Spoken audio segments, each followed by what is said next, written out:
नमस्कार। कार्यक्रम सीधा कुरा जनतासँग हेर्नको निमित्त न्यूज 24 टेलिभिजन हेरेर बसिरहनुभएका सम्पूर्ण दर्शक महानुभावहरूलाई स्वागत छ। म वीरेन्द्र जैरू। नेपाली कांग्रेस सुधार गर्न संसदीय दलको नेता मात्रै फेरेर पुग्दैन, पार्टी सभापति नै फेर्नुपर्छ। पार्टी सभापति अर्थात् शेरबहादुर देउवालाई फेर्न सक्ने हो भने नेपाली कांग्रेस सुध्रिने, यो विश्वास व्यक्त गर्ने नेता हुनुहुन्छ कानुन मन्त्री तथा नेपाली कांग्रेसका उपसभापति धनराज गुरुङ। तथ्य के हो भने मन्त्री गुरुङ आफै देश बिगार्ने अभियानमा हुनुहुन्छ, तर उहाँको चिन्ता कांग्रेस बिग्रिएकोमा छ। मन्त्री गुरुङको मतमा राजनीतिको पछ्यौरी ओढेर गरिने अपराधहरूमा सरकार नरम बन्नु हुँदैन। गगन थापाको जस्तै क्रान्तिकारी विचार राख्ने कानुन मन्त्री गुरुङले भन्ने गर्नुभएको थियो कि राजनीतिको आवरणमा अपराध गर्नेहरूको मुद्दा फिर्ता लिनु हुँदैन। यदि यसो गरियो भने देश बिग्रिन्छ। उपसभापति गुरुङले सन् 2017 मे 19 मा गर्नुभएको ट्विट स्क्रिनमा हेर्नुहोला। यससँगै कांग्रेसका महामन्त्री द्वय गगन थापा र विश्वप्रकाश शर्माका ट्विट र स्ट्याटसहरू पनि हेर्नुहोला। यी सामग्रीको सम्बन्ध त्यो बेलाको टिकापुर नरसंहारसँग सम्बन्धित छ। यो नरसंहारका मुख्य योजनाकारलाई गुरुङ समेत सहभागी सरकारले आम माफी दिलाइसकेको छ। अब भविष्यमा पनि यस्ता नरसंहार भइरहन् र मुद्दा फिर्ता लिन सजिलो भइरहोस् भनेर मन्त्री गुरुङले संसदमा ऐन संशोधनको प्रस्ताव पनि दर्ता गर्नुभएको छ। त्यो प्रस्तावको मुख्य मुद्दा पनि स्क्रिनमा हेर्नुहोला। कांग्रेस सुधार गर्न सभापति परिवर्तन गर्नुपर्छ भन्ने विचार राख्ने कानुन मन्त्री र प्रधानमन्त्रीको कालो छायाबाट यो देश जोगिए त कांग्रेस पनि जोगिएला। देशलाई नै सुडान, कङ्गो, क्यामरून, इथियोपिया जस्तै युद्धग्रस्त बनाउने बिउ रोपेर कांग्रेस उपसभापतिले आफ्नो पार्टी सुधारको सपना देख्नु भएको छ। देश भाडमै जाओस् तर नेपाली कांग्रेस चाहिँ अमर रहोस् भन्ने कामना गर्ने कानुन मन्त्री गुरुङको विचारलाई हार्दिक बधाई भनौँ कि श्रद्धाञ्जली भनौँ, म अलमलमा परेको छु। एउटा देशलाई देश जस्तो बनाउन हजारौं लाखौं मानिसहरूको योगदान आवश्यक पर्छ, तर एउटा देशलाई बर्बाद गर्न अहिलेका प्रधानमन्त्री र कानुन मन्त्री जस्ता मात्रै दुईजना नै काफी हुन्छन्। केही नेपाल ऐन संशोधन गर्ने सम्बन्धी विधेयक 2080 को दफा 64 बारे हामीले निरन्तर आवाज उठाइरहेका छौँ। यो विधेयक कांग्रेस माओवादीले अवश्य पास गर्छन्। देशलाई अहित हुने कुरा गर्नु हुँदैन भनेर तपाईँ हामीले जति सुकै गराए पनि उनीहरू रोकिनेवाला छैनन्। सायद भित्रभित्रै देश पिरोल्ने, देश रुवाउने उहाँहरूले कसम खानुभएको छ वा के छ त्यो हामी भन्न सक्दैनौँ। तर उहाँहरूको कर्म, धर्म र शैली हेर्दा लाग्छ यो देशलाई 30 वर्ष त दुःख दिनु नै भयो, अबको थप 100-200 वर्षसम्म रुवाउने उहाँहरूसँग व्यवस्थित योजना नै छ। यदि यस्तो होइन भने कसैले भनिदियोस् कि देशमा सधैँ सशस्त्र विद्रोही समूह वा राजनीतिको आवरणमा अपराध गर्नेहरू राख्ने काम गरेर ऐन संशोधनको प्रस्ताव किन ल्याइन्छ? सरकार चाहन्छ कि जीवनभर शान्ति वार्ता गरिरहन पाइयोस्, अर्थात् अशान्तिपूर्ण हिंसात्मक क्रियाकलाप भइरहोस्, जनता मरिरहुन्, गोली चलिरहोस्, जनताका छोराछोरी टुहुरा भइरहुन्। हामी प्रश्न गर्न चाहन्छौँ, देशमा हिंसा रहिरहनेछ र सरकारले शान्ति वार्ता गरिरहनुपर्छ भन्ने चाहना राखेर ऐन संशोधन दुनियाँको कुन मुलुकमा हुन्छ? कसैका कलिला छोराछोरीलाई क्रान्तिको नाममा बहक्याएर हतियार बोकाएर मर्न पठाउने कथित क्रान्तिका नेताहरूलाई छानी सरकारले इन्काउन्टर गर्छ भनेर नयाँ कानुन लेख्ने कि? अब फेरि पनि देशमा राजनीतिको आवरणमा अपराध हुन्छ र त्यसलाई राज्यले मुद्दा फिर्ता लिएर वार्तामा बोलाउँछ भन्ने कल्पना गरेर कानुन बनाउने हो। बाबुराम भट्टराईले भने चाहिँ 15, 16, 17 वर्षको बच्चाले के मार्क्सवाद बुझ्छ, के प्रचण्ड पद बुझ्छ? त्यस्ता बच्चालाई त नेतृत्वले भने पनि मर्न होमिनुपर्छ भन्ने मात्रै बुझ्छ। त्यो विचारलाई भावनामा बहक्याउन सकिएन भने ऊ मर्न तयार नै हुँदैन हो। फेरि यसै गरी सरकार अरूका कलिला छोराछोरीलाई भावनामा बहक्याएर मर्न पठाउने समूह जन्माउन चाहन्छ। त्यही भएर त्यस्तो समूहका लागि अहिले नै मुद्दा फिर्ता लिने, शान्ति वार्ता गर्ने बुदा थपेर ऐन संशोधन गर्न महान नेता धनराज गुरुङले संसदमा विधेयक पेश गरेका छन्। सरकारमा नहुँदा, कांग्रेसमा पनि प्रभावशाली पदमा नहुँदासम्म धनराज गुरुङ एक असल नै नेतामा गनिन्थे। कांग्रेस भित्र मात्र होइन, उनको प्रशंसा अरू पार्टीभित्र पनि हुन्थ्यो। जनजाति समूहबाट भएका कारण त्यो समूहमा उनको गुणगान हुनु नयाँ कुरा भएन, तर समूह बाहेकतिर पनि धनराज एक असल र आदर्शका पर्याय जस्ता थिए। सरल स्वभाव र सबैसँग मित्रवत व्यवहार गर्ने भएका कारण कांग्रेसका छोइ नसक्नुका अरू नेता भन्दा धनराजसँग कुराकानी गर्न सबैलाई सहज हुन्थ्यो। तर जब यिनी उपसभापति बने, जब कानुन मन्त्री नै बने, यिनले संसदमा पेश गरेको विधेयक देखेर अहिले यो देशका हर कोही सचेत नागरिकको मनमा धनराज आतंक छ। 52 सालमा माओवादीले सुरु गरेको जनयुद्धमा चेपिएकाहरूको मुटु अहिले पनि काँप्छ होला। तर मन्त्री गुरुङले आफ्ना मन्त्रालयबाट पास गरेर ल्याइएको अहिलेको विधेयकले यो देशका भावी सन्ततिको मुटु, कलेजो, मस्तिष्क दीर्घकालसम्म छिया पार्नेछ। यही देशमा बसेर यही देशको मुटुमा घोच्ने विधेयक संसदमा पेश गर्दा धनराज गुरुङको हात कसरी नकामेको होला। यस्तो काम गर्दा लज्जा र हीनताबोध हुनुपर्ने हो, तर उहाँ कसरी शिर ठाडो पारेर हिँड्न सक्नु भएको होला। अचम्म लाग्छ दर्शकबिन। देश रहे त नेपाली काङ्ग्रेस पनि रहन्छ होला। देशलाई नै द्वन्द्वको भुमरीमा धकेलेपछि काङ्ग्रेस हुनु र नहुनुसँग जनताको के सरोकार बाँकी रहला मन्त्रीज्यू? आउनुहोस् सुरु गरौँ जनताको चासो, गुनासो र प्रश्न सहितको विशेष कार्यक्रम सीधा कुरा जनतासँग।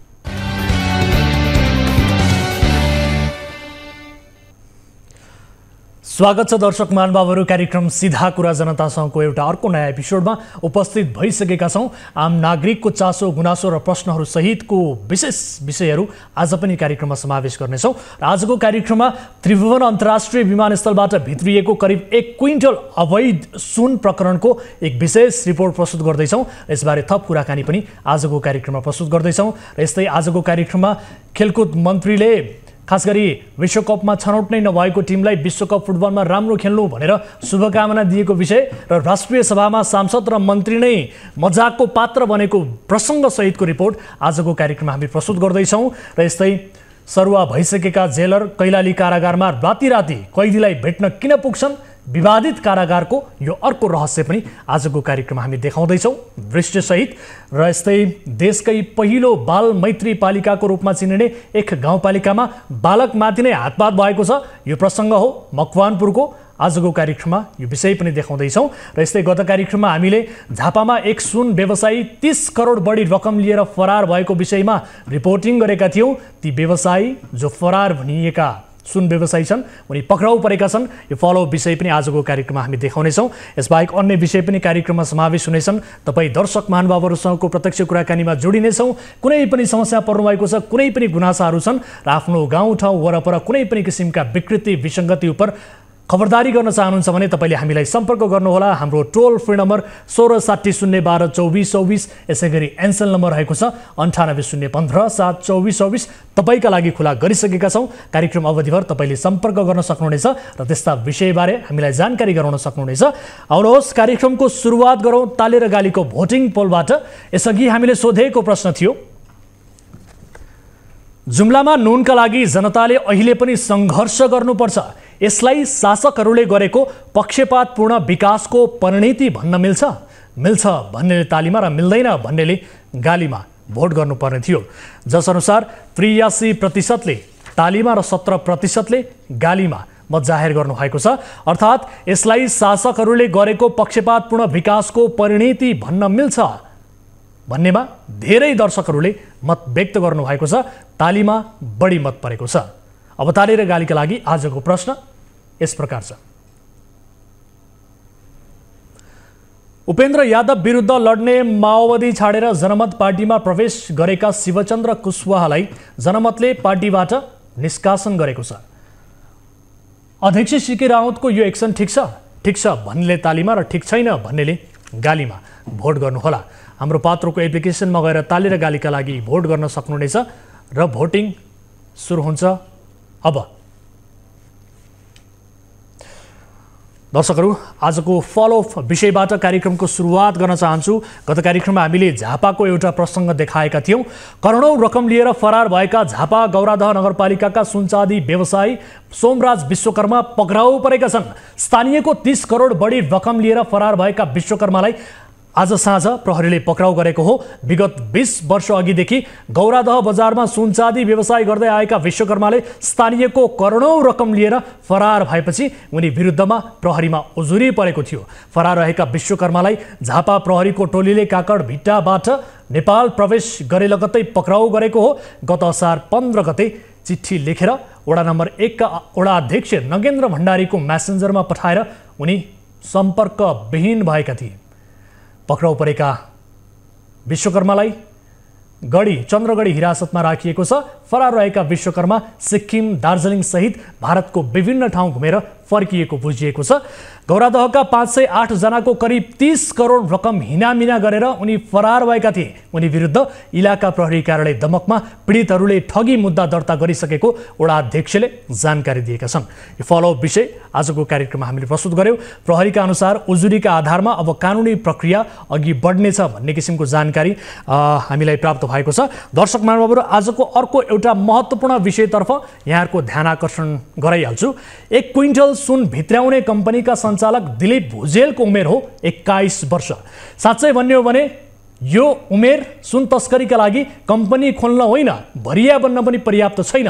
21 वर्षका युवकले कम्पनी खोलेर 1 अर्बभन्दा बढीको सुन तस्करी गरे भन्ने कुरा कसरी पत्याउनु? तर भएको छ यस्तै। कानुनको दृष्टिमा 21 वर्षका दिलीप र उनका मामा नै यो कारोबारमा मुख्य पात्र हुन्। यो त कानुनी पक्ष भयो। सुन कारोबारका मुख्य लगानीकर्ता को हुन् भन्ने कुरामा अनुसन्धान भइरहेको भनिएको छ। सडकदेखि सदनसम्मको ध्यान तानेको सुन तस्करीको यो डरलाग्दो विषयवस्तु के हो त? यो रिपोर्ट हेर्नुहोस्। नेपालमा 19 वर्ष कैद भुक्तान गरेर आफ्नो देश फर्किएका कुख्यात सिरियल किलर फ्रान्सेली नागरिक चार्ल्स सोबराजले भनेका थिए, नेपालको अन्तर्राष्ट्रिय विमानस्थलबाट हात्ती पनि छिराइदिन्छु। सोबराजको यो दाबीलाई सत्य साबित गर्ने त्रिभुवन अन्तर्राष्ट्रिय विमानस्थलका लापरवाहीका घटना अनगिन्ती छन्। सोबराजको दाबीलाई थप बल पुर्याउने घटना बुधबार पनि सार्वजनिक भएको छ। हङकङबाट तस्करी गरी ल्याइएको 1 क्विन्टल हाराहारी अवैध सुन विमानस्थलबाट भन्सार समेत जाँच पास भएर सजिलोसँग बाहिरियो। उक्त सुन भन्सारबाट पास भएर ट्याक्सीमा लैजाने क्रममा राजस्व अनुसन्धान विभागले बरामद गर्यो।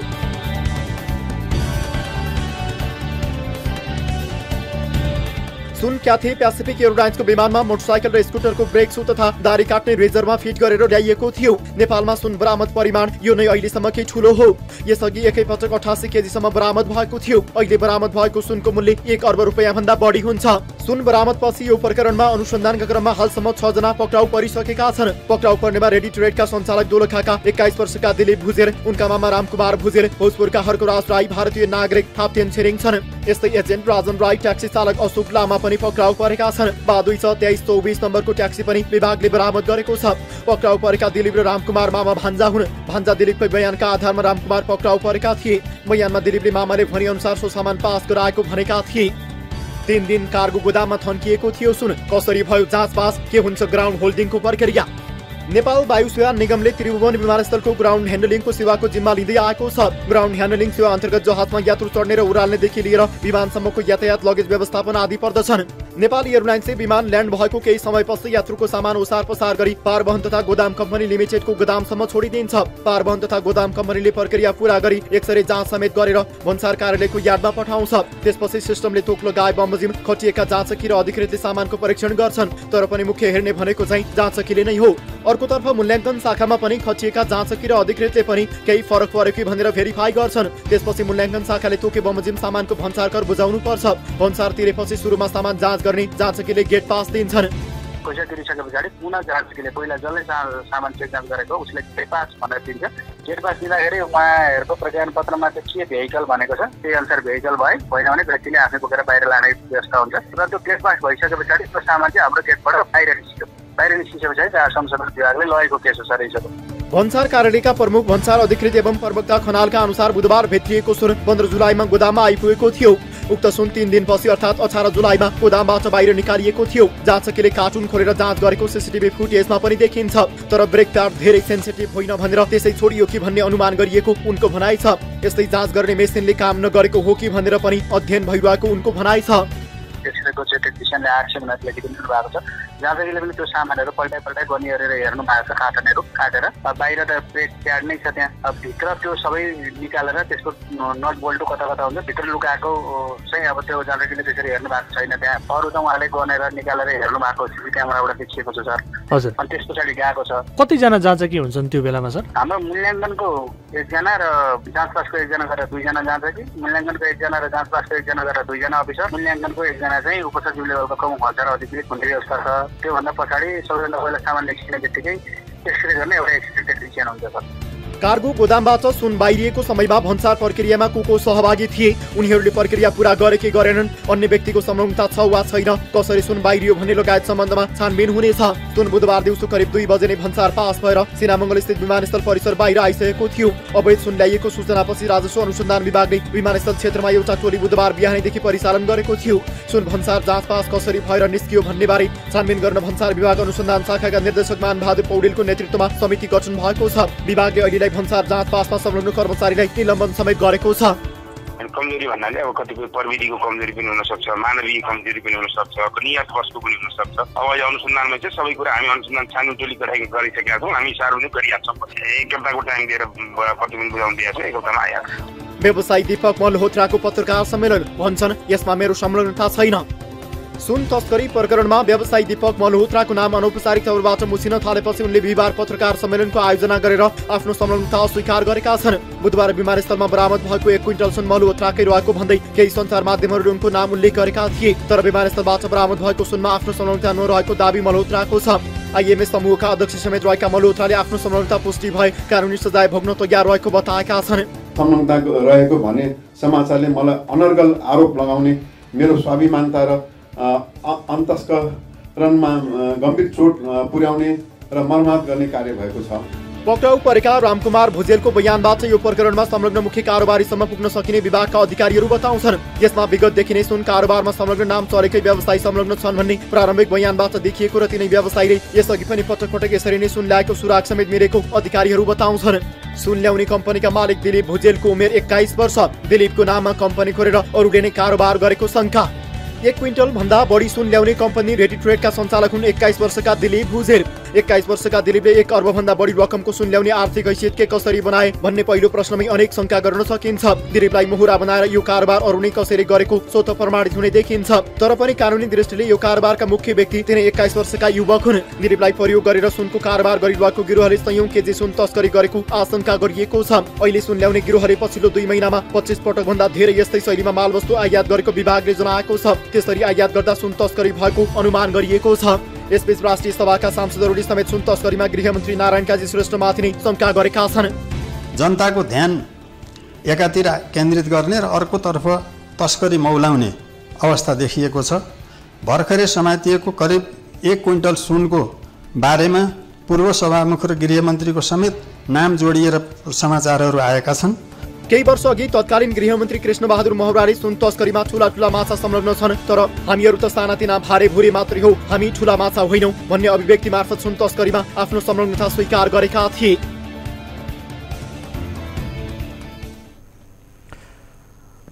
दर्शकहरू, यस विषयमा थप कुराकानी गर्नका लागि हामीले टेलिफोन सम्पर्कमा जोडेका छौँ नेपाल प्रहरीका पूर्व डिआइजी हेमन्त मल्ललाई। हेमन्त सर, स्वागत छ यहाँलाई कार्यक्रम सीधा कुरा जनतासँगमा। हजुर, धन्यवाद। हजुर, अब 1 क्विन्टल सुन बरामद भएको यसपटकको यो घटनाले राम्रै तरङ्ग उत्पन्न गरेको छ होइन?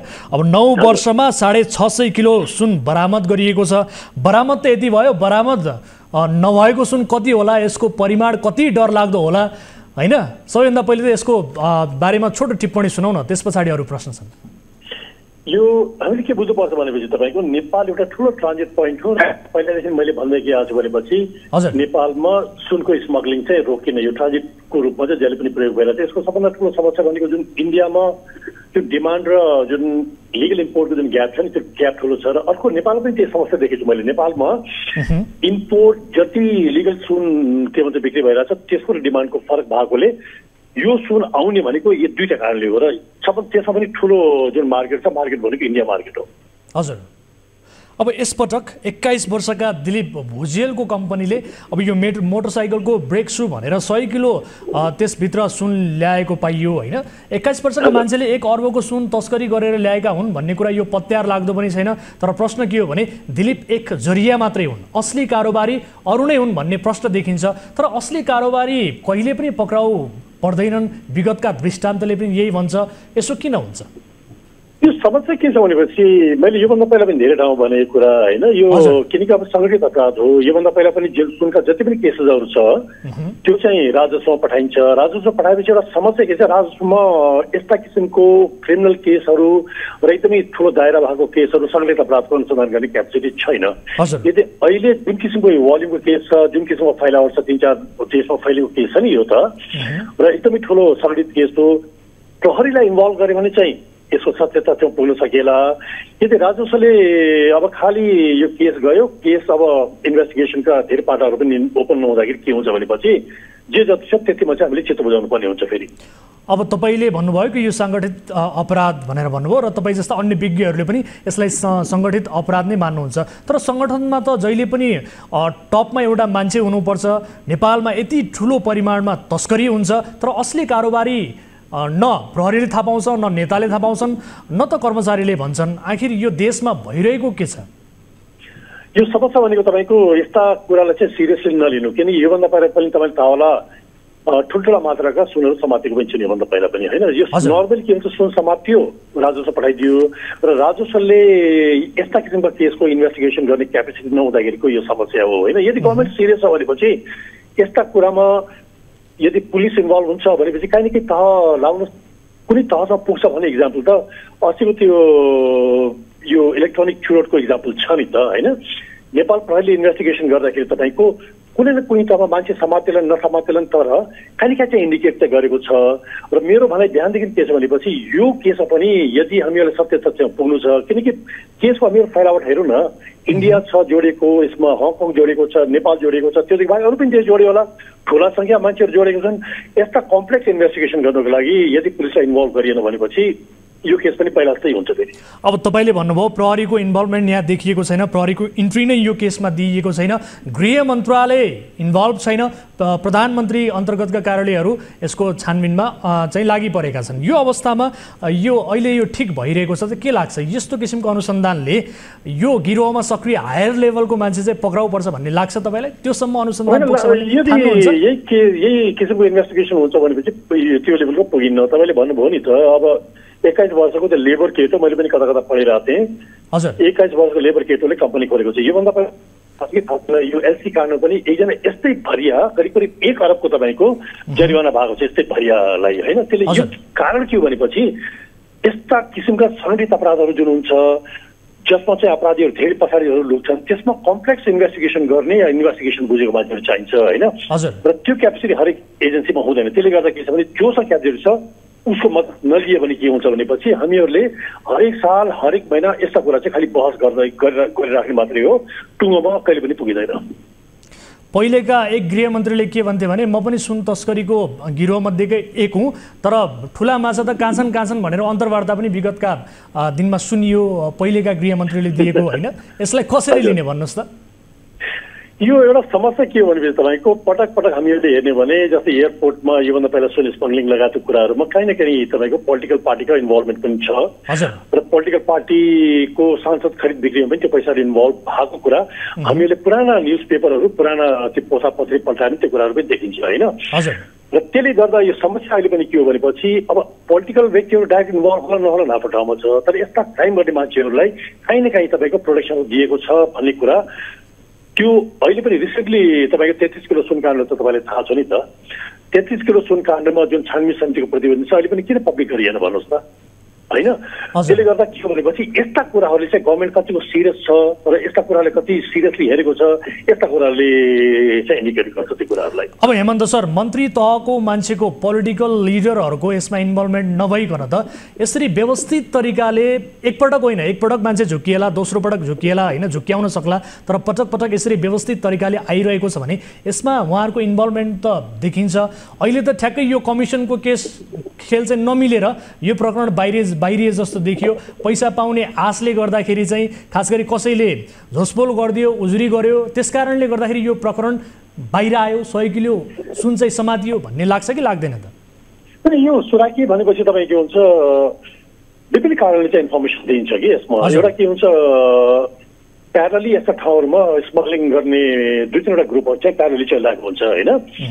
एक अर्कालाई बिगार्न पनि इन्फर्मेसन दिन्छ र कहिले कहिले के हुन्छ भनेपछि यो कारोबार गर्दाखेरि थोरै पैसा पाउने मान्छेले बढी पैसाको लोभमा पनि इन्फर्मेसन दिन्छ र कहिले कहिले के हुन्छ भनेपछि यहाँ अहिले त क्लियर छैन नि त, कहीँ कर्मचारीहरूको पनि मिलोमतो छ कि भन्ने कुराहरू पनि आइरहेको छ नि त।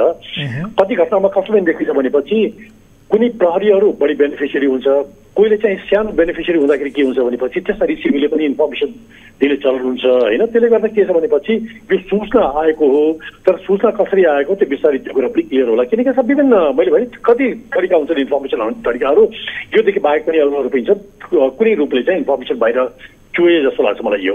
अब प्रहरीकै इन्ट्रीको कुरामा फर्कियौँ, खास गरी अनुसन्धानमा प्रहरी सङ्गठन पनि निकै अनुभवी मानिन्छ होइन, तर प्रहरीलाई यो प्रकरणमा बाहिर राखिएको छ।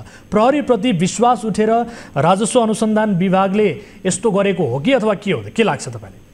त्यो एउटा चिज हामीले के बुझ्नुपर्छ भनेको तपाईँको जस्तै एयरपोर्टमा म पनि 2 चोटि बसेँ होइन, सबैको आफ्नो आफ्नो टेरिटोरीहरू छ, सबैले आफ्नो आफ्नो एरियालाई चाहिँ डिफाइन गरेका छन् र इन्टरजेन्सी कोअर्डिनेसनहरूमा यस्ता कम्प्लेक्स इस्युजहरूमा कहिले पनि हुँदैन। म त्यहाँ बस्दाखेरि पनि मैले फिल गरेको र यस्तोमा के हुन्छ भनेपछि तपाईँको अब यो त राष्ट्रिय लाजको पनि विषय हो, राष्ट्रिय कन्सर्नको पनि विषय भइरहेछ र नेपालको वर्षौँपछि इतिहासमै पहिलोपटक यति ठुलो मात्रामा समातेछ भनेपछि जुन एजेन्सीको विज्ञता छ उसको विज्ञताको त कुनै न कुनै रूपमा मद्दत लिनु पर्यो नि त। यदि हामीले सही रूपमा यसको के भन्छ अन्तसम्म पुग्न खोजिरहेछौँ, यसको फैलावट बुझ्न खोजिरहेछौँ, यसका व्यक्तिहरू हामीले खोज्न चाहिरहेछौँ भनेपछि यसको विज्ञता यस्ता किसिमको इन्भेस्टिगेसन गर्ने विज्ञता त नेपाल प्रहरीसँग छ नि त। यदि नियत राम्रो यदि यो जम्मै थाहा पाउँछ नेपाल प्रहरीको विज्ञता लियो, यदि तपाईँको योभन्दा पहिला जस्तै इन्भेस्टिगेसनलाई जुन ठाउँमा छ त्यस्ता व्यक्तिहरू समातिने र त्यही क्याब लगाइदिनु भनेपछि जस्तै पहिला पनि गरिन्थ्यो त्यस्तै अहिले पनि गरे भइहाल्यो होइन।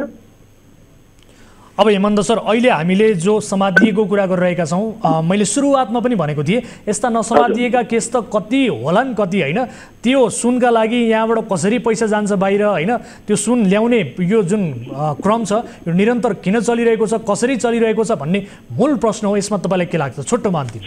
यो छोटोमा सुनको सानो ठुलो समस्या के छ भनेपछि इन्डियाको हामीले हेर्ने भने यो मैले थुप्रै भनेको छु, इन्डियामा तपाईँले हेर्नुभयो भने इन्डियाको लिगल इम्पोर्ट भनेको करिब 800-900 मेट्रिक टन छ, यसो टन छ होइन, तर इन्डियाको डिमान्ड र जुन लिगल इम्पोर्टको ग्याप चाहिँ 400 टनको ग्याप छ कि।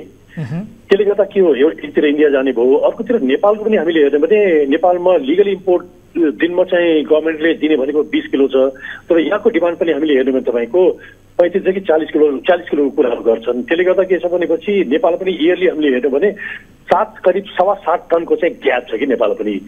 यो ग्याप फुलफिल हुनको लागि सुनाउने हो होइन, तर यो खास गरी भन्सार छली गर्नका लागि मात्रै हो कि ल्याउने, अथवा यसको केही इन्टेन्सन छ, अथवा तपाईँले भने जस्तै यो इन्डियामै कारोबार गर्नका लागि अवैध रूपमै कारोबारी गैर कानुनी रूपमै कारोबार गर्नका लागि यो के हो त? यो गैर कानुनी हो, जुन मैले भने तपाईँको जुन इम्पोर्ट र त्यहाँको डिमान्डमा यो करिब 400 टनको ग्याप छ कि इन्डियामा। नेपालमा पनि हामीले हेर्यौँ भने लिगल इम्पोर्ट र के भन्छ डिमान्डको बिचमा करिब 60 टनभन्दा बढीको ग्याप छ नेपालमा। त्यसले गर्दा के छ भनेपछि यो पूर्ति गर्नको लागि स्मगलरहरूले त भन्सार छल्ने नै हो, यो करहरू छल्ने नै हो, भन्सारको त्यो जुन दरहरू छ त्यो छल्ने नै हो। त्यसले गर्दा के छ भनेपछि यो पूर्तिको लागि चाहिँ स्मग्लिङ भइरहेछ, यो पहिलादेखि भइरहेछ, विभिन्न यो के भन्छ स्वरूपमा हुन्छ, विभिन्न तरिकाहरू अपनाउँछन् र गर्दा गर्दा के हुन्छ कहिले कहिले यता कता पत्ता लाग्ने हो। धेरै जस्तो के हुन्छ भनेपछि यस्ता सामानहरू चाहिँ आउँछन् र जान्छन्। हस् हेमन्त सर, यो समय र संवादका लागि धन्यवाद यहाँलाई। हस् धन्यवाद। हस् धन्यवाद। दर्शकहरू, हामीले यस विषयमा खास गरी राजस्व अनुसन्धान विभागका महानिर्देशकसँग पनि कुराकानी गर्ने प्रयास गरेका थियौँ, तर उहाँको फोन दिनभर उठेको छैन। खैर, यस विषयलाई हामी फलोअप गर्छौँ। यसअघि पनि ठुलो मात्रामा अवैध सुन बरामद भएका घटनाहरू छन्, दृष्टान्तहरू छन्, तर ती घटनामा साना कर्मचारीलाई मात्रै पक्राउ गर्ने, छानबिन समिति गठन गर्ने, घटना सामसुम पार्ने गरी प्रतिवेदन तयार गर्ने र मुख्य दोषीलाई भने उम्क्याउने यस्ता किसिमका थुप्रै दृष्टान्त विगतमा नदेखिएका होइनन्। त्यसैले अहिलेको यो प्रकरणमा यस्तो दृष्टान्त फेरि नदोहोरियोस्, आम सर्वसाधारणले पनि चनाखो भएर यसलाई हेरेर बसेका छन्। यो विषयलाई हामी पनि फलोअप गर्छौँ। कार्यक्रममा पालो भएको छ ब्रेकको। ब्रेक पछाडि फेरि उपस्थित हुनेछौँ। यहाँहरू हेरिरहनु भएको छ कार्यक्रम सीधा कुरा जनतासँग, मात्र न्युज 24 टेलिभिजनमा।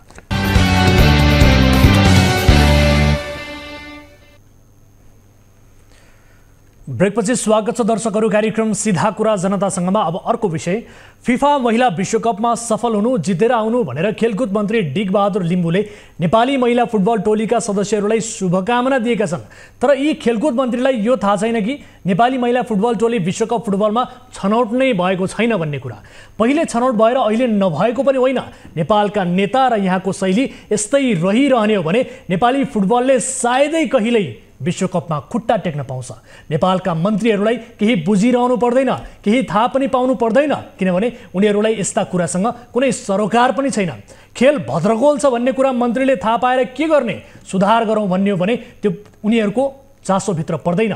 चासोमा नपर्ने कुरामा उनीहरूले टाउको नदुखाएको पनि हुन सक्छन्। यही भएर मन्त्रीलाई यो थाहा हुँदैन कि नेपाली खेलाडीको स्तर के छ भन्ने कुरा। कुनै दिन अन्जन विष्टलाई खेलकुद मन्त्रीले भाइको ब्याटिङ राम्रो छ भनेर तारिफ गर्न सक्छन् अनि रोहित पौडेललाई मेस्सीसँग तुलना गरिदिन सक्छन्। देशमा यस्ता मन्त्री हुँदा पनि खेलाडीहरूले बेला बखत सुखद समाचार दिने गर्छन्। भद्रगोल मन्त्रीहरूले यसपटक राष्ट्रिय सभामा पनि बेइज्जत नै गरे। यो रिपोर्ट हेर्नुहोस्। खेलकुदको सामान्य जानकारी नहुँदा युवा तथा खेलकुद मन्त्री डिगबहादुर लिम्बु हाँसोका पात्र बनेका छन्। गत मंगलबार मन्त्री लिम्बुले छनौटे नभएको फिफा महिला विश्वकपका लागि नेपाली राष्ट्रिय महिला फुटबल टिमलाई सफलताको शुभकामना दिएपछि उनी खिसिट्याउरीको पात्र बनेका हुन्। महिला विश्वकप बिहीबारदेखि न्युजिल्यान्ड र अस्ट्रेलियामा सुरु भएको छ, तर नेपाल भने महिला फुटबल विश्वकप छनौटको पहिलो चरणबाट बाहिरिएको थियो। मन्त्री लिम्बुले भने छनौटे नभएको फुटबल टिमलाई विश्वकपमा पठाउने भन्दै एक सार्वजनिक कार्यक्रममा जे बोले यो सुन्नुहोस्। र तपाईहरु अहिले फेरि पनि अस्ट्रेलिया जाने क्रम आउनु छ, न्युजिल्यान्ड खेल्ने जाने क्रम आउनु छ। तपाईले जितेर आउन सक्नुहुन्छ भन्ने म पूर्ण विश्वास व्यक्त गर्न चाहन्छु। तपाई खेलाडी बहिनीहरूले सिङ्गो नेपाली जनताको विश्वास लिएर तपाईँ गइरहनु भएको छ। नेपाल सरकारको भावना, विचार र सहयोग दिएर गइरहनु भएको छ। उच्च मनोबलका साथ तपाईले खेल्नुहोस् र जित हासिल गर्नुहोस्। म शुभकामना व्यक्त गर्न चाहन्छु। युनिलिभर कम्पनीले गत मंगलबार महिला फुटबल टिमलाई 25 लाख रुपियाँको प्रायोजन गर्यो। कार्यक्रममा फुटबल खेलाडी एन्फा पदाधिकारी र प्रमुख अतिथिका रूपमा खेलकुद मन्त्री डिगबहादुर लिम्बुको उपस्थिति थियो। खेलाडीलाई विदाई कार्यक्रम पनि थिएन, परियोजन सम्झौता कार्यक्रम मात्रै थियो। तर मन्त्री लिम्बुले कार्यक्रमको बारेमा समेत सामान्य ज्ञान नभए झैं तपाईहरू जति पनि खेलाडी बहिनीहरूले खेलिरहनु भएको छ, उत्कृष्ट प्रदर्शन गरिरहनु भएको छ र अहिले फेरि पनि अस्ट्रेलिया जाने क्रममा हुनुहुन्छ, न्युजिल्यान्ड खेल्न जाने क्रममा हुनुहुन्छ। तपाईहरू जितेर आउन सक्नुहुन्छ भन्नेमा म पूर्ण विश्वास व्यक्त गर्न चाहन्छु भन्दै शुभकामना दिए। मन्त्री लिम्बुको यो भनाइ फेरि सुन्नुहोस्। उच्च मनोबलका साथ तपाईले खेल्नुहोस् र जित हासिल गर्नुहोस्। म शुभकामना व्यक्त गर्न चाहन्छु। नेपालले कुनै पनि विधामा हालसम्म फुटबलको विश्वकपमा सहभागिता जनाउन सकेको छैन। अहिलेको अवस्थामा फुटबलमा विश्वकप नेपालका लागि दिवा सपना जस्तै हो। यति सामान्य कुरा खेल सम्बद्ध अधिकारीहरूलाई सहजै थाहा हुन्छ, तर विभागीय मन्त्रीले आफू सहभागी भएको कार्यक्रमको विषयमा त थाहा थिएन नै। फुटबलको विषयमा सामान्य जानकारी नभएको प्रश्न देखिन्थ्यो। मन्त्रीको भाषण सुन्दा खेलाडी लगायत कार्यक्रममा सहभागी सबै हाँसिरहेका थिए। खेल सम्बन्धी सामान्य जानकारी नहुँदा खेलकुद मन्त्री सार्वजनिक ठाउँमा हाँसोका पात्र बने। यो घटनाले विभागीय मन्त्रीले नै खेल र खेलकुदलाई कति हलुका ढङ्गले लिँदा रहेछन् भन्ने प्रश्न देखाउँछ। मिठा गफ दिने मन्त्रीको लापरवाह शैली उदाङ्गो भएको छ। यति मात्र होइन, आफ्नो दायित्वप्रति मन्त्रीको अक्षमताका कारण नेपालमा खेल र खेलकुदको विकासको अपेक्षा कसरी गर्न सकिएला भन्ने प्रश्न पनि उठेको छ। युवा तथा खेलकुद मन्त्रीको जिम्मेवारी सम्हालिरहेका डिगबहादुर लिम्बु नेपाली कांग्रेसका नेता तथा मोरङ 1बाट प्रतिनिधि सभा सदस्यमा निर्वाचित सांसद हुन्। राष्ट्रिय सभामा सांसद र मन्त्री नै बने मजाकको पात्र, सभाध्यक्ष पनि आलोचित। यता गत बिहीबार राष्ट्रिय सभामा मन्त्री र सांसदहरू पनि हाँसोका पात्र बने। राष्ट्रिय सभामा ई कमर्ससँग सम्बन्धित विद्युतीय व्यापार विधेयक 2080 माथि छलफल गर्ने कार्यसूची तय थियो। अर्थात् सरकारले ई कमर्स मार्फत वस्तु तथा सेवाको वैदेशिक व्यापार गर्न पाइने व्यवस्था सहित विद्युतीय व्यापारले व्यवस्थित गर्ने कानून सम्बन्धी छलफल हुनु पर्थ्यो। तर एकपछि अर्को गर्दै बोल्ने सबै सांसदहरूले विद्युत व्यापारका सम्बन्धमा कुरा राखे। विधेयकमा समेटिनुपर्ने विषय भन्दा बाहिर गएर सांसदहरूले नेपालले आफूले उपभोग नगरी भारत र बंगलादेशलाई विद्युत बेच्न नहुने तर्क गरिरहेका थिए। हामी राम्रोसँग होमवर्क गर्दैनौँ, राम्रोसँग छलफल गर्दैनौँ, राम्रोसँग बहस गर्दैनौँ। त्यो विषयमा सरकारको ध्यान जान जरुरी छ। रन अफ द रिभर आयोजनाहरू हामीले आफैले सञ्चालन गर्न सक्छौँ, नेपालीहरूले सञ्चालन गर्न सक्छन्। त्यो विषयमा ध्यान जान जरुरी छ। त्यसैले विद्युत खपत हाम्रो देशमा पर्याप्त खपत गर्ने योजनाको विषयमा सरकारको ध्यान जाओस् र अनि मात्रै व्यापारका निम्ति चाहिँ हामीले सोच्न सक्छौँ। छलफलका प्रस्तावक थिए उद्योग तथा वाणिज्य मन्त्री रमेश रिजाल। सांसदले छलफलको विषय थाहा नपाउँदा मन्त्रीले थाहा पाउनुपर्ने हो। तर सांसदहरूले बोलेपछि जवाफ दिन आएका मन्त्री रिजालले पनि विद्युत व्यापारकै सन्दर्भमा उठेका प्रश्नहरूको प्रतिरक्षा गरे। विद्युत हामीले म्याक्सिमम आफ्नो देशमा उपभोग गर्नुपर्छ र बाँकी विद्युतलाई चाहिँ बाहिर पठाउनुपर्छ भन्ने कुरासँग हामी सहमत छौँ र त्यसमा अहिलेको प्रधानमन्त्रीको भारत भ्रमणमा क्रममा पनि भारतले पनि विद्युत खरिद गर्ने विषय तपाईँहरूलाई जानकारी भएकै होला र बङ्गलादेशलाई पनि हामी मार्केट ग्रुपमा प्रयोग गर्नेतर्फ हामी लागेका छौँ। छलफल सुनिसकेपछि मात्रै राष्ट्रिय सभाका अध्यक्ष गणेश तिमिल्सनाले विधेयक विद्युत व्यापार नभई विद्युतीय व्यापारसँग सान्दर्भित भएको बताए। विषयान्तर हुँदा रुलिङ गर्नुपर्ने दायित्व सभा अध्यक्षको पनि हो। उनी पनि आफ्नो जिम्मेवारीबाट चुक्दा पुरै राष्ट्रिय सभा हाँसोको सभा बन्न पुग्यो। अर्को विषयतर्फ यहाँको ध्यान आकर्षण गराइहाल्छु। यति बेला कैलालीको एउटा अर्को प्रसङ्ग हामीसँग समावेश छ। यो पनि फलो विषय नै रहेको छ। शिक्षकको तलब माग्न नगरपालिका पुगेका अध्यक्षलाई कैलालीको लम्कीचुवा नगरपालिकाकी मेयर सुशीला शाहीले कठालो समातेर प्रहरीको जिम्मा लगाएको सम्बन्धी सिधा कुरा जनतासँगको 1030औं श्रृङ्खलामा प्रस्तुत भएको रिपोर्टका सम्बन्धमा मेयर शाहीले आफ्नो बदनामी भएको गुनासो गरेकी छन्। आफ्नो कपडा च्यात्ने र भिडियो प्रमाण बनाउने भनेर विद्यालयका एक अध्यक्षलाई धम्क्याएको दाबी सहित सिधा कुरामा रिपोर्ट प्रस्तुत भएको थियो। कपडा च्यात्ने कुरा आफूले नगरेको र यसले आफ्नो बदनामी भएको उनको गुनासो छ। तर कैलाली स्थित टिभी जर्नलिस्ट खेम ढुङ्गानाले पठाएको अडियो प्रमाणमा शाहीले म च्यात्छु, च्यातौँला, फोटो खिच, च्यातेको प्रमाण बनाउनु पर्यो भनेको आवाज प्रष्टै सुनिन्छ। हामीले शाहीको चरित्र हत्या हुने गरी भन्दै नभनेको कुरा तोडमोड गरेर रिपोर्टमा परेको रहेछ भने त्यसमा भोल सुधार गर्ने, क्षमा माग्ने बाचा गरेका थियौँ। टिभी जर्नलिस्ट खेम ढुङ्गानासँग पनि हामीले यसबारे थप बुझ्यौँ। ढुङ्गानाले शाहीले बोलेको कुरा पुष्टि गर्ने प्रत्यक्षदर्शीसँग भएको संवाद पनि सुरक्षित रहेको जवाब दिएका छन्। मेयर शाहीले हाम्रा टिभी जर्नलिस्टमाथि बार्गेनिङ गरेको गम्भीर आक्षेप पनि लगाइन्। बार्गेनिङको प्रमाण आफूसँग रहेको भन्दै उनले त्यो दिन्छु भनेर काठमाडौँको सिभिल मलमा हाम्रो टिमलाई बोलाइन्। नियत बनाएरै न्युज 24 का पत्रकारले आफ्नो विपक्षमा समाचार बनाएको उनले दाबी गरेपछि हाम्रो टिम पनि उनी भए ठाउँ पुग्यो। उनले कैलाली स्थित टिभी जर्नलिस्टहरू खेम ढुङ्गाना र सुशील ढुङ्गानाले बार्गेनिङ गरेको प्रमाण दिन्छु भनेकी थिइन्। मेयर शाहीसँग हाम्रो टिम पुरै 1 घण्टा बसेर उनीसँग भएका अडियोहरू सुन्यौँ, तर कुनै पनि अडियोमा उनको दाबी पुग्ने प्रमाण भेटिएन। अर्थात् मेयर शाहीले लगाएका आरोप झुटा ठहरिए। उनले हिजो हाम्रो 1 घण्टाको समय अनाहकमा नष्ट गरिन्। हामी यहीबाट मेयर शाहीलाई आग्रह गर्दछौँ, यदि तपाईँसँग हाम्रा प्रतिनिधिले कुनै प्रकारको बार्गेनिङ गरेका छन् भने हामीलाई बोलाइरहनु पर्दैन। सामाजिक सञ्जालबाटै त्यो प्रमाण तपाईँले सार्वजनिक गरिदिनुहोस्। त्यो कुरा हामी पनि हाम्रो कार्यक्रममा प्रसारण गर्नेछौँ र अव्यावसायिक क्रियाकलाप गर्ने हाम्रा प्रतिनिधिलाई कारबाही पनि गर्नेछौँ। कृपया आफ्नो कमजोरी उजागर गरेकै आधारमा कसैलाई पनि बार्गेनिङ गरेको आरोप चाहिँ नलगाउनुहोला। यो विषयलाई हामी फेरि पनि फलोअप गर्छौँ। दर्शक महानुभावहरू, यति बेला कोही दर्शक हामीसँग टेलिफोन सम्पर्क मार्फत जोडिनु भएको छ। यो विषयमा हामीले हाम्रो खण्डन प्रस्तुत गऱ्यौँ। यति बेला कोही दर्शक हामीसँग जोडिने क्रममा हुनुहुन्छ। मलाई जानकारी प्राप्त भएअनुसार कार्यक्रमको अन्तिममा पनि छौँ। आज विविध विषयहरू कार्यक्रममा हामीले समावेश गऱ्यौँ। ती विषयबारे थप कुराकानी पनि गऱ्यौँ। अर्को एउटा कैलाली कारागारमा गाँजा र चरसका कारण बढी बदनाम भएको यो कारागारका सन्दर्भमा एउटा अर्को रहस्य पनि प्रस्तुत गर्न थियो, तर समय अभावले त्यो विषय हामीले प्रस्तुत गर्न सकेनौँ।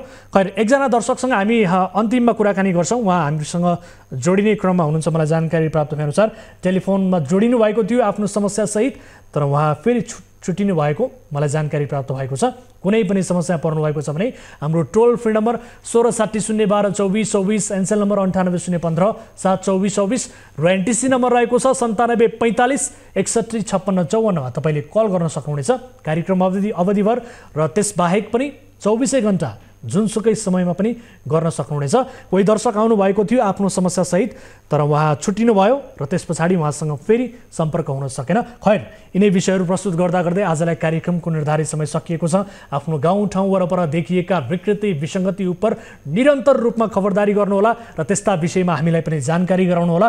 ती विषयका थप तथ्य प्रमाण पठाउनुहोला। ती विषयको उत्खनन र ती विषयको थप नालीबेली खोतल्ने काम हामी गर्नेछौँ र कुनै पनि विषयको सम्बन्धित सरकारवाला निकायसँग जवाबदेहिता खोज्नेछौँ भन्दै कार्यक्रम सिधा कुरा जनतासँगबाट म वीरेन्द्र जैरू बिदा हुन्छु। नमस्कार।